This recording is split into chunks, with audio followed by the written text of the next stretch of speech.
ፋኖ በሁለት ግንባሮች አስደናቂ ኦፕሬሽን ሰራ። ከወልዲያ እስከ መኮይ በተፈጸመው ልዩ ኦፕሬሽን የአገዛዙ ሰራዊት ካምፕ ተበትኗል። መረጃዎቹን ከግንባር ተዘጋጅተዋል። ኢትዮጵያን ሶስት ኃይሎች ሊበትኗት አሰፍስፈዋል ሲባል የአብይ አህመድን አገዛዝ ማስወገድ ሀገሪቱን መታደግ መሆኑ ተመላክቷል። በሌላ በኩል ህወሓት ዛሬም ዛቻና ማስጠንቀቂያ መልእክቱን አሰራጅቷል። የሰዓቱ አንኳር መረጃዎቻችን ናቸው። ንጹሐንና የህዝብን ድምፅ የሆኑ ባለሙያዎች በእምነታቸው በማንነታቸውና እውነትን በመናገራቸው ምክንያት የሚደርስባቸው እስር፣ እንግልትና የአገዛዙ ፍጹም አምባገነናዊ አፈና ተጠናክሮ ቀጥሏል። ሩሲያ ስትራቴጂካዊና አውዳሚ ቦምብ ጣይ የጦር አውሮፕላኗ ሲከሰከስባት ታሪካዊ የተባለው ገዳም በወታደራዊ ድብደባ መውደሙ ተገለጸ። በባህር ማዶ ዜና ጥንቅራችን አካተነዋል።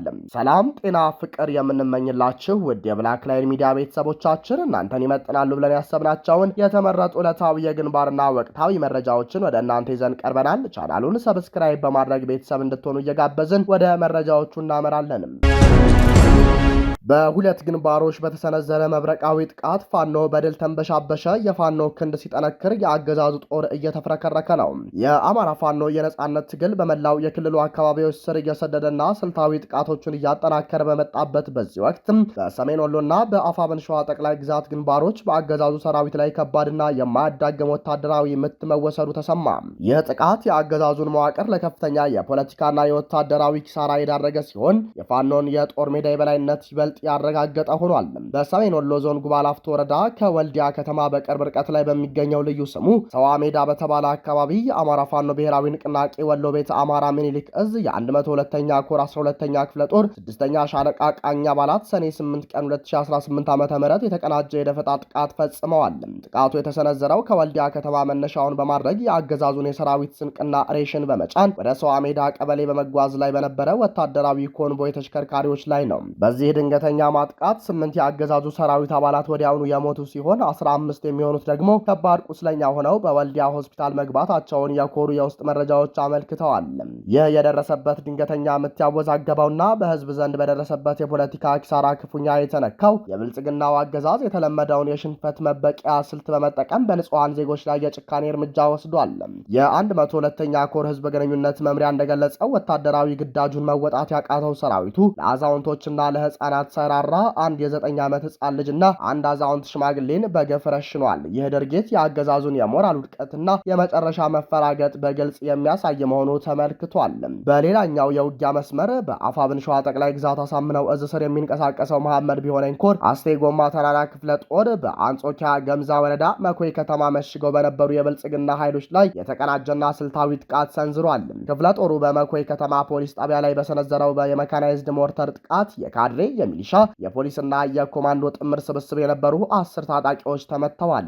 ከእነዚህም መካከል 4ቱ በከባድ የመቁሰል አደጋ በአሁኑ ወቅት በደሴ ሪፈራል ሆስፒታል በጽኑ ሕክምና ላይ ይገኛሉ ሲባሉም የብልጽግናው አገዛዝ ላለፉት 3 ዓመታት የሲቪል ተቋማትን ወደ ወታደራዊ ካምፕነት የመቀየር ፖሊሲውን ተጠቅሞ በመኮይ ከተማ የሙያና ቴክኒክ ማሰልጠኛ ኮሌጅ ውስጥ መሽጎበት በነበረው የልዩ ዘመቻ አየር ወለድ ኮማንዶ ሰራዊት ላይ ወታደራዊ ኢላማውን የጠበቀ የሞርተር ድብደባ ተፈጽሟል። በዚህ ጥቃት ቁጥራቸው በውል ያልታወቁ በርካታ የአገዛዙ ታጣቂዎች ላይ ከፍተኛ የአካልና የቁሳቁስ ጉዳት የደረሰ ሲሆን ይኸውም ይዞታው ሙሉ በሙሉ እንዲናጋ ተደርጓል። እነዚህ ተከታታይ ድሎች እንደሚያሳዩት የአማራ ፋኖ ወታደራዊ መዋቅርና የእዝ ሰንሰለት ከቀን ወደ ቀን እየተጠናከረ የአገዛዙን የጦር ኃይል ደግሞ ወደ መከላከልና ወደ መበታተን እየገፋው ይገኛል። የፋኖ ክንድ መላው የአማራ ህዝብ ከጭቆና ለማውጣት የሚያደርገው ጉዞ ወደፊት እየገሰገሰ ሲሆን በንጹሃን ላይ ግፍ የሚፈጽመው የብልጽግናው አገዛዝ የመጨረሻ ባህሪ ደግሞ ውድቀቱ መቃረቡን የሚያበስር ማረጋገጫ ሆኗል።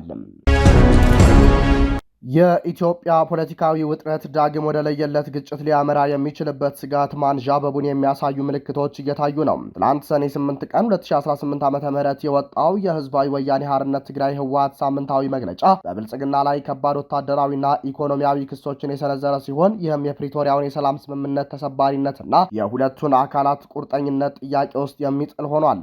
ህወሓት ባወጣው መግለጫ የፌዴራሉ አገዛዝ በትግራይ ላይ ሌላ ዙር ጦርነት ለመክፈት እየተዘጋጀ ነው ሲል ተከሷል።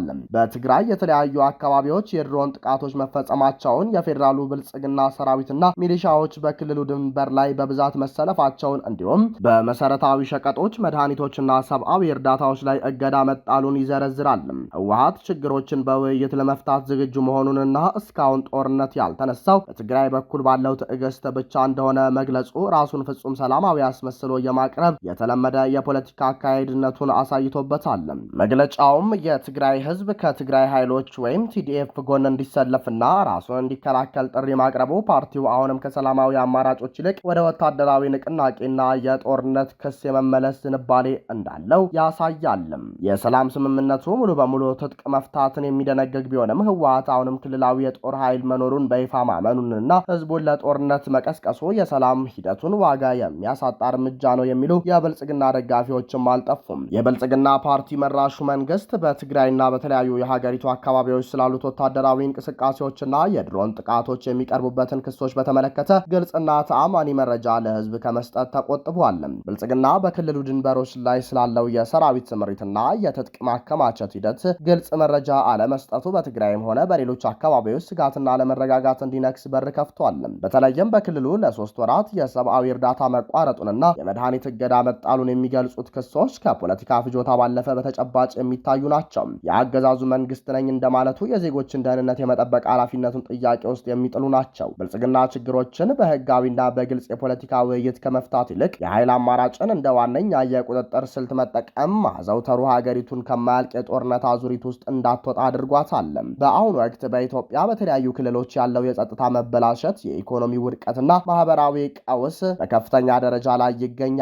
በዚያ አስቸጋሪ ወቅት ሁለቱም ኃይሎች የፖለቲካ የበላይነትን ለመጨበጥ ሲሉ ህዝብን ለሌላ ሰብአዊ እልቂት የሚዳርግ የቃላት ጦርነት ውስጥ መግባታቸው ፍጹም ኃላፊነት የጎደለው ተግባር መሆኑን የሚገልጹትም በርካቶች ናቸው። የህወሓት የክተት ጥሪም ሆነ የብልጽግና መንግስት ግልጽነት የጎደለው የኃይል አጠቃቀም ስልት የኢትዮጵያን ህዝብ ዘላቂ ሰላምና የተረጋጋ ህይወት የሚነሱ ናቸው። የሩሲያ ስትራቴጂካዊ የቦምብ ጣይ አውሮፕላን ሳይቤሪያ ውስጥ ተከሰከሰ። በኪቭ ታሪካዊ ገዳም ላይ የአየር ጥቃት መፈጸሙም ተሰምቷል።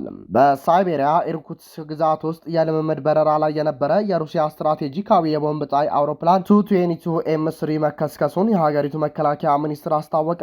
አደጋው የተሰማው ዩክሬን ሩሲያን በኪቭ በሚገኘው ታሪካዊ የኦርቶዶክስ ካቴድራል ላይ ሆን ብላ የአየር ጥቃት ፈጽማለች ስትል በከሰሰችበት በሰዓታት ልዩነት ውስጥ ነው። የቱ-22ኤም3 በሶቪየት ህብረት ዘመን ተዘጋጅቶ ለአገልግሎት የበቃው የኒውክሌር መሳሪያ የመሸከም አቅም ያለውና ከድምፅ ፍጥነት በላይ የሚጓዘው ይህ የሩሲያ ቁልፍ የጦር አውሮፕላን ቀደም ሲል በሶሪያና አሁን ደግሞ በዩክሬን ጦርነቶች ላይ መጠነ ሰፊ የረጅም ርቀት ሚሳኤል ጥቃቶችን ለመሰንዘር በስፋት ሲያገለግል መቆየቱ ተጠቅሷል።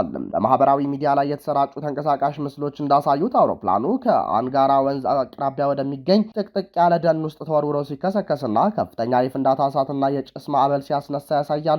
የሩሲያ መከላከያ ሚኒስቴር ባወጣው መግለጫ መሰረት 4 የአውሮፕላኑ አብራሪዎች አደጋው ከመድረሱ በፊት በሰላም ፓራሹት ተጠቅመው መውረድ ችለዋል ብሏል። በአደጋው ምክንያት በምድር ላይ በሰዎችም ሆነ በንብረት ላይ የደረሰ አንዳችም ጉዳት የለም ያለ ሲሆን የመጀመሪያ ደረጃ ምርመራዎች እንደሚያሳዩት አደጋው በቴክኒክ ብልሽት ምክንያት የተከሰከሰ ነው። ይህ በእንዲህ እንዳለ የዩክሬኑ ፕሬዝዳንት ቮሎዲሚር ዘለንስኪ ሩሲያን በዩኔስኮ የዓለም ቅርስነት የተመዘገበ ታሪካዊ ካቴድራል ላይ ሆን ብላ ጥቃት ፈጽማለች ሲሉ በጽኑ ኮንነዋል። በኪየቭ ፔቸርስኪ ላቭራ ታሪካዊ ገዳም ግቢ ውስጥ በሚገኘውና በምስራቅ ኦርቶዶክስ ክርስትና እምነት ተከታዮች ዘንድ እጅግ ቅዱስ ስፍራ ተብሎ በሚታወቀው የዶርሚሽን ካቴድራል ላይ በደረሰው የሩሲያ የአየር ድብደባ ምክንያት ከፍተኛ የእሳት አደጋ ተከስቷል። 2 የሩሲያ ድሮኖች የላቭራና ሚስቴክስኪ አርሰናል የባህልና የታሪክ ስፍራዎች የሚገኙበትን የከተማዋን ክፍል ሆን ብለው ኢላማ አድርገውታል። ይህ በባህልና በታሪክ ቅርሶቻችን ላይ የተፈጸመ ቀጥተኛ ጥቃት ነው ሲሉ ፕሬዝዳንት ቮሎዲሚር ዘለንስኪ ከሰዋል። የሩሲያ መንግስት በበኩሉ ከዩክሬን በኩል የቀረበበትን የቅዱሳንና የታሪክ ስፍራዎች ጥቃት ውንጀላ ፍጹም የሐሰት ወሬ በማለት አስተባብሏል። የሞስኮ ባለስልጣናት እንደሚሉት የሩሲያ ጦር ኃይሎች ጥቃት የሚሰነዝሩት በዩክሬን የወታደራዊና የስትራቴጂካዊ መሰረተ ልማቶች ላይ ብቻ እንጂ በሲቪልና በሃይማኖት ተቋማት ላይ አይደለም ሲል ማስተባበያውን አጠናክሯል። ይህ የቦምብ ጣይ አውሮፕላን መከስከስ አደጋ ለሩሲያ አየር ኃይል የቴክኒክ ዝግጁነት ትልቅ ጥያቄ ምልክት የጣለ ሲሆን በኪየቭ የቅርስ ስፍራዎች ላይ ደረሰ የተባለው ጥቃት ደግሞ በሁለቱ ሀገራት መካከል ያለውን ውጥረት ይበልጥ ሊያባብሰው እንደሚችል ተገምቷል። የግብጽና ሱዳን ቀጠናዊ ከበባን የብልጽግና መዳከም ይበልጥ እንዲገፋ እያደረገው መሆኑ ሲጠቆም የፋኖ እንቅስቃሴ የኢትዮጵያን ህልውና ለመታደግ ያለው ሚና ከፍተኛ መሆኑ በበጎ ተመላክቷል። በደቡብ ሱዳን ይንቀሳቀስ የነበረውና ከ260 በላይ ወታደሮችና ባለሙያዎችን የያዘው የግብጽ የጦር ካምፕ በታላቁ የኢትዮጵያ ህዳሴ ግድብ አቅራቢያ ሰፍሮ መቆየቱንና ባለፈው ወር በደቡብ ሱዳን መንግስት በአስቸኳይ እንዲዘጋ መወሰኑ ይታወሳል። ይህንን ውሳኔ ተከትሎ የግብጽ ፕሬዝዳንት አብደልፈታህ አልሲሲ ከከፍተኛ ጀነራሎቻቸው ጋር ያደረጉት አስቸኳይ ስብሰባ ካይሮ በኢትዮጵያ ላይ ያላትን የከበባ ስትራቴጂ ወደ ሌላ ምዕራፍ እንዳሻገረችው ተመላክቷል። ይሁን እንጂ ወቅታዊው ቀጠናዊ ሁኔታ እንደሚያሳየው ኢትዮጵያ ከውጭ ታሪካዊ ጠላቶቿና በውስጥ ካለው ደካማ አመራር የተነሳ ከፍተኛ የህልውና አደጋ ተጋርጦባታል። አገሪቱ በአሁኑ ወቅት የተደቀነባት ዲፕሎማሲያዊና ወታደራዊ ጫናን ለመረዳት ሶስት ዋነኛ የችግር ምንጮችን መለየት ያስፈልጋታል ሲባል የአብይ አህመድ አስተዳደርን ማስወገድ አንዱ ነው። የወቅቱ የኢትዮጵያ መንግስት ነኝ የሚለው የአብይ አህመድ አስተዳደር ሀገሪቱን ለጠላቶች አሳልፎ እየሰጠ መሆኑ በሰፊው እየተገለጸ ነው። ደካማና ስልታዊ እቅድ የሌለው እንዲሁም አርቆ ሀሳቢነት የጎደለው የውጭ ፖሊሲ በመከተል አገሪቱን በጎረቤቶቿ እንድትገለልና ለግብጽ ስልታዊ ከበባ እንድትመች አገዛዙ በር ከፍቷል። ግብጽ በደቡብ ሱዳን የነበራት እቅድ ቢከሽፍም ትኩረቷን ወደ ሱዳን መደበኛ ጦር፣ ኤርትራና ሶማሊያ በማዞር ኢትዮጵያን በዲፕሎማሲያዊና ወታደራዊ መንገድ ለመክበብና ተጽዕኖ ለመፍጠር በቁርጠኝነት እየሰራች ትገኛለች። የሱዳን መደበኛ ጦር ከግብጽ ጋር ያለውን ወታደራዊ ትብብር በማጠናከር በኢትዮጵያ ላይ የሚሰነዘሩ ሴራዎች ተባባሪና ሌላኛው የደህንነት ስጋት ምንጭ ሆኖ ቀጥሏል። እነዚህ ሶስቱ አካላት የአብይ አገዛዝ፣ ግብጽና ሱዳን ለኢትዮጵያ ወቅታዊና መዋቅራዊ ችግሮች ዋነኛ ምንጮች ሆነው ተሰልፈዋል።